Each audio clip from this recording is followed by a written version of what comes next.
मुंबईमध्ये एकत्र असतो तर निकाल वेगळा लागला असता, विजयाचा आकडा बदलला असता, असं विधान खासदार संजय राऊतांनी केलंय. मुंबई महापालिका निवडणुकीवरनं काँग्रेसला लक्ष्य करत राऊतांनी हे विधान केलंय. दरम्यान महाविकास आघाडीचा धोबीपछाड करून महायुती सत्तेत आल्याचं प्रत्युत्तर भाजपचे प्रवक्ते नवनाथ बन यांनी दिलंय. मग हे नक्कीच आहे की आम्ही सगळे एकत्र असतो मुंबईमध्ये, महाराष्ट्रामध्ये, तर निकाल नक्कीच वेगळे लागले असते. जे आकडे तुम्हाला दिसत आहेत त्या आकड्यामध्ये बदल झाला असता. काँग्रेसची कामगिरी वाईट आहे का? अजिबात नाही महापालिकेमध्ये.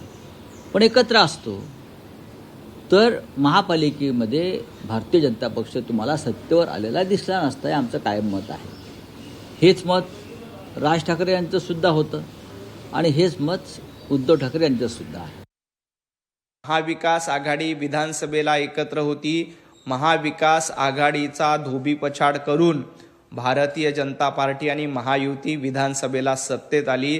तुमची पळताभुई थोडी महाराष्ट्रामध्ये विधानसभेला झाली होती. तुम्ही विसरलात का? उद्धवजी ठाकरे 90 जागा लढल्या होत्या. 90 पैकी 20 जागा तुम्हाला जिंकता आल्या.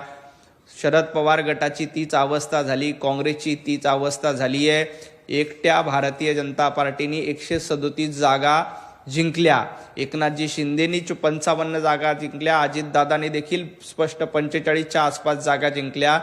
त्यामुळं तुमची अवस्था महाराष्ट्राच्या विधानसभेला काय झाली होती हे विसरलात का?